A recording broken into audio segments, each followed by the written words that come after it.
ETF index mutual funds నేర్చుకుని stock మార్కెట్లో రాణించాలనుకుంటున్నారా? వెంటనే ఈ నెంబర్కి కాల్ చేయండి.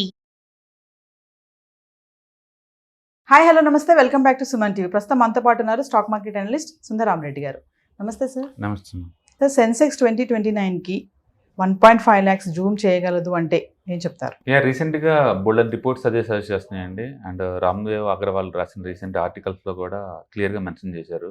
బేసికల్గా ఏంటంటే మార్కెట్ 15 CAGR మెయింటైన్ చేస్తుంది అండి. 15% ప్రయాణం చొప్పున గ్రో అవుతూ ఉంది. లాస్ట్ 45 years నుంచి ఇలానే గ్రో అవుతుంది. ఇక ముందు కూడా అది కంటిన్యూ అయ్యే ఛాన్స్ ఉంది. ఇప్పుడు ఇంకా రాను అగ్రెసివ్గా గ్రోత్ ఉంటుంది కాబట్టి ఇక ముందు కూడా ఈజీగా దాన్ని మెయింటైన్ చేయగలుగుతుంది అనమాట. కాకపోతే వాలటిలిటీ ఎక్కువ అవుతుంటుంది, ఇంత ముందులా కాదు.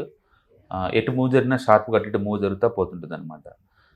ఇండియా గ్రోత్ స్టోరీ, అది దానికి వచ్చిన నష్టం ఏం లేదండి. జీడిపి గ్రోత్ బాగా ఉంది అండ్ యూత్ బాగా ఇదవుతున్నారు అండ్ ఇన్కమ్ లెవెల్స్ బాగా పెరిగినాయి. ఎప్పుడైతే డిజిటలైజేషన్ జరిగిందో, డిజిటల్ పేమెంట్స్ వచ్చేసినాయో అండ్ ఐటీ పెనిట్రేషన్ బాగా జరిగిందో, వీటి వల్ల ఏంటంటే ఎక్కువ ఇన్కమ్ జనరేట్ అవుతుంది. తద్వారా లైఫ్ స్టైల్స్ అన్నీ మారిపోతున్నాయి. ఒకప్పుడు సింగిల్ బెడ్రూమ్ అంటే ఎక్స్పెన్స్ అనుకునే వాళ్ళు ఇప్పుడు హైరైజ్ బిల్డింగ్స్లో పెద్ద వాటితో వెళ్ళిపోతున్నారు. ఇవన్నీ ఏంటంటే లివింగ్ స్టాండర్డ్ ఇంప్రూవ్ అయింది అంటారు గుర్తనమాట. ఎప్పుడైతే లివింగ్ స్టాండర్డ్ ఇంప్రూవ్ అయ్యి పెరుగుతుంటుందో ఆ డిజిటల్ సేవింగ్స్ బాగా పెరుగుతాయి అనమాట. అందుకని ప్రతి ఒక్కళ్ళు ఇవాళ రేపట్లో స్టాక్ మార్కెట్లో ఇన్వెస్ట్ చేయడం అనేది ఒక హాబీగా అయిపోయింది. అది అంటే ఇది అసెట్గా వాళ్ళు యాక్సెప్ట్ చేస్తున్నారు అనమాట, డిజిటల్ అసెట్గా. అందుకని ఆ ముందు రోజుల్లో కూడా ఈ గ్రోత్ కంటిన్యూ అవుతుంది, ఎందుకంటే ఎక్కువ అవుతుంది అనమాట. కాబట్టి ఎక్కువ మంది ఏంటంటే వాళ్ళు కోవిడ్ లో దగ్గర నుంచి చూసుకొని ఇప్పటి వరకు ఇయర్లీ 45% పెరిగింది ఇలా అనుకుంటారు. కానీ అలా అనుకోకుండా కోవిడ్ డ్రాప్ కన్నా ముందు మనం చూసుకున్నాం అనుకోండి, అది ఇయర్లీ పెరుగుతుంది 15% చొప్పునే. అండ్ 15 చొప్పున అంటే ఇట్స్ ఓకే, అది కన్సిస్టెన్సీ ఉంది, మెయింటైన్ చేస్తుంది అంతే.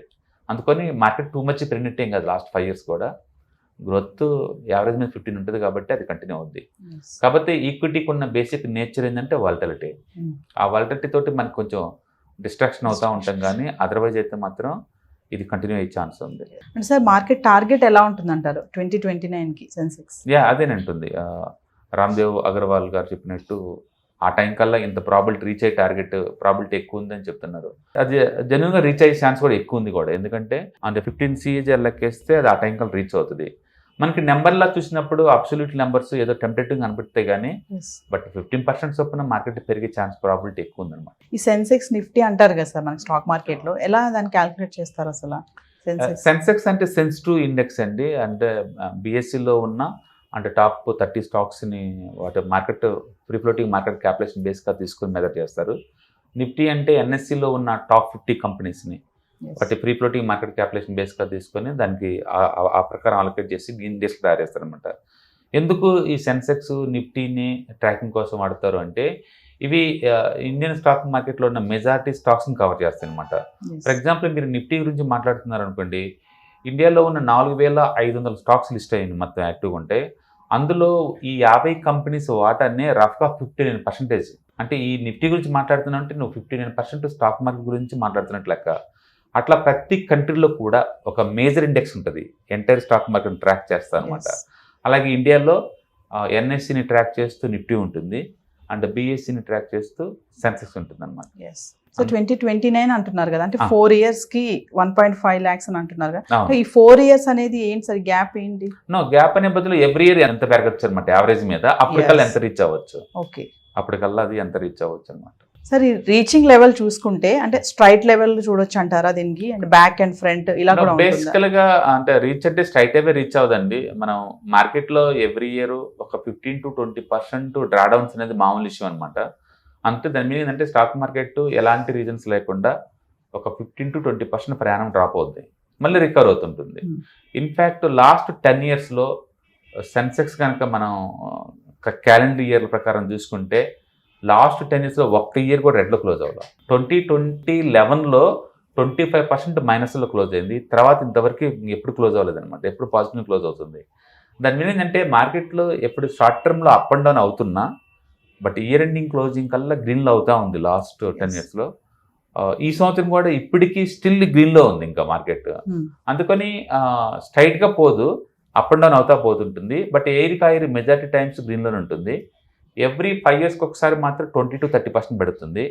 డెకేడ్కి ఒకసారి 60% దాకా డౌన్ అవుద్ది.